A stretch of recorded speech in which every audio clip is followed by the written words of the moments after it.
Thank you for visiting the CoinSeries channel again. I have 2 stories to tell you. To start out the day, you've given me this. A tremendous triumph for Surge over Ripple.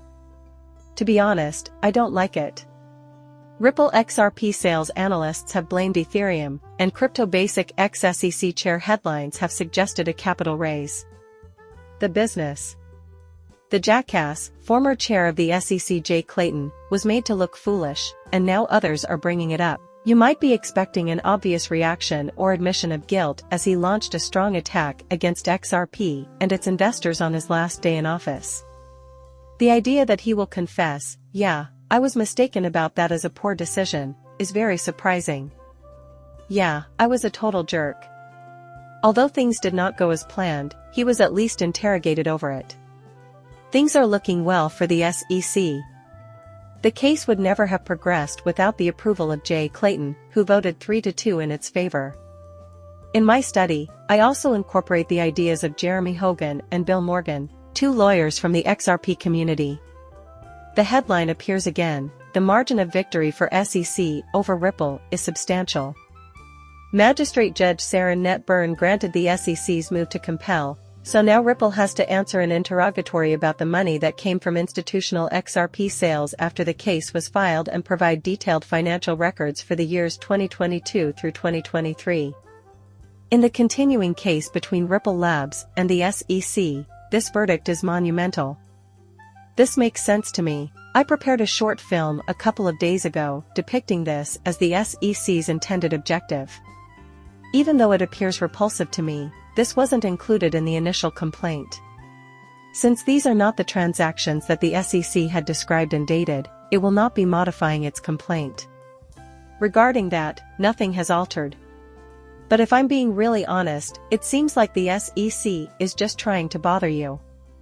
It should come as no surprise that it is lovely, given that they are truly horrible people. So simple, it's completely absurd. However, they failed, and they are now resentful as a result. Oh, I see. They're immature and demanding. Regrettably, they decided to fight against past occurrences. Unfortunately, our hopes were dashed when justice was served. Now that it has been, they're behaving in an unexpected manner. But the piece is still there. The Ripple's defense team contended that a court ruling from June 2021 preempted the SEC's demands for discovery following the litigation, and that the demands were made in a timely manner.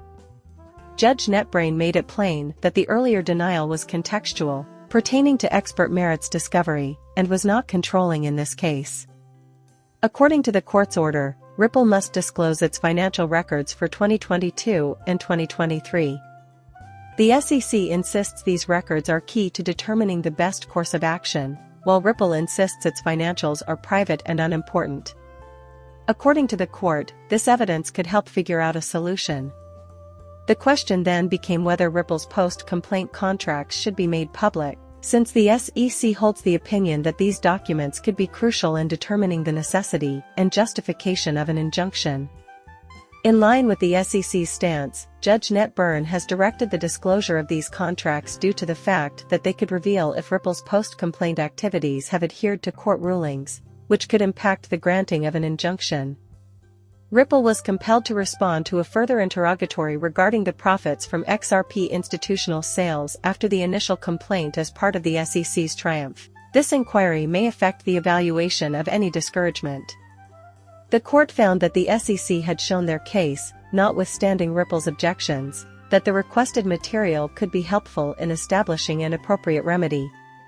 Regardless of the SEC's attempts to prevent it, this is still occurring, folks.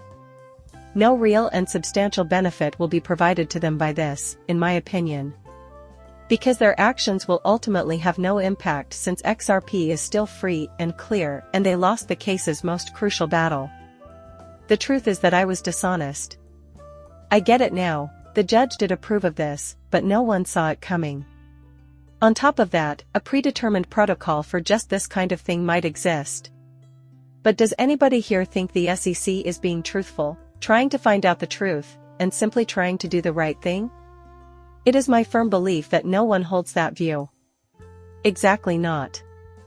According to many, not even the SEC is confident in their abilities. Little irritations. I understand that you have a letter from attorney Bill Morgan, and it was my forecast that Judge Torres would order discovery about the contracts that were executed after the sale. The SEC simply needed to persuade the court that it wouldn't lead to an expensive mini-trial, because she ordered their disclosure today. In that regard, it appears to have been superseded. For the time being, all we can do is wait to see if it doesn't develop into anything like to a mini-trial. It would appear, though, that all they're trying to do is argue over new subjects. Their behavior, though, is absurd. They seem to think that starting a fresh case would be the best course of action. I mean, it's absolutely absurd. A lawyer named Jeremy Hogan also penned this paper. The reason he didn't say anything about the activity was because he thought it was boring and that Joe Slash didn't care. I still don't buy Gene XRP's claim that I'm Macbeth. Thus, his assessment that this is pointless is accurate. We got our nuclear weapons, but I'm going to cover it nevertheless, because it's important for XRP holders. I don't care if this affects us directly, I just feel forced to report on it since the SEC's behavior is disgusting and the public needs to know about their determination on this matter. Their agency is disgusting, to put it plainly.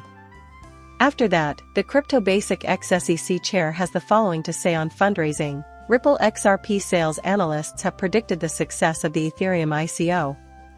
Following remarks made by former SEC Chair Jay Clayton regarding the potential connection between the XRP sales of Ripple's and securities transactions, including capital raising, attention from industry observers has shifted towards the Ethereum.io cryptocurrency. While speaking with Henry Arslanian, co-founder of 9 Blocks Capital, on January 26, Clayton made the following comments. We mostly talked about where crypto legislation stands at the moment, both nationally and internationally, and how it could go from here. Clayton claims that the U.S. crypto regulatory environment is clear and unambiguous. He contends that the crypto scene should be subject to the same securities regulations that govern the financial industry since crypto-focused enterprises have sought exemptions from these requirements. Clayton's perspective on the verdict of July 13 and the Ripple v. SEC case was sought after by Arslanian. Now we can start. This decision proved an important aspect of the case, that XRP is not a security, and the XRP community was overjoyed. Therefore, it is imperative that you designate it as a partial whenever possible. In a strictly technical sense, it is exactly what I am referring about. Yes, I think so too. Hey, we're just being forthright here. The sole really important consideration in this case was XRP's legal standing. The SEC suffered a catastrophic defeat. Therefore, it irritates me whenever anything is even partially characterized as a victory. Because of this, the SEC was completely demolished. They suffered a tremendous loss. That day will always be etched in my memory. I promise you. The sight of that July 13th is really stunning. That is right, the day that XRP triumphed. Regardless, he has not shown any signs of distress in response to our selenium. As far as Clayton is concerned, the US SEC recognizes 2 categories of securities transactions, those involving secondary trading and those pertaining to capital raising, such initial coin offerings, ICOs. Noting that the court differentiated between Ripple's initial XRP sales to institutions and secondary trading transactions that were not deemed as securities offers, the head of the ex-SEC highlighted the verdict dated July 13.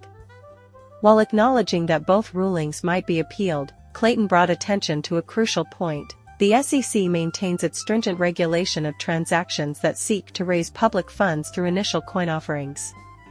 To sum up, everyone, he was put in a tough spot when asked directly about this, and he's the type of guy that gets biased when he wants what he wants. Even though he wishes he could, he still won't admit that he was wrongly accused in history, despite the fact that it was a tragic loss. That dweeb is completely gone, my kid. But he'll never come clean about it. He ought to feel enormous guilt, but I don't think he does. He must have been acting in bad faith, since he is a despicable human being for the destruction he wrought upon so many others. There are a lot of people. My money situation has taken a nosedive because of that guy. Most of you probably feel the same way I do about XRP's market misalignment. Even if it was restrained, it did move in accordance with the predicted trend with regard to Bitcoin. It was unable to set a new benchmark. Is that a little coin? It's unique among top 10 coins in that it failed to reach a new all-time high alongside the market. Can you see eye to eye? Therefore, I am still repulsed by this. Having them therefore it was still a pleasure. His recent statement surprised me because I had no idea he rarely speaks. I am bringing it to your attention because this disgusting human being is deserving of derision for it. That is all I am saying. My expertise does not lie with financial advisors. My opinions have no business influencing your sale or purchase choices. Well, that's the end of the video. I would be truly grateful if you could subscribe to my channel and give it a like. Goodbye for now.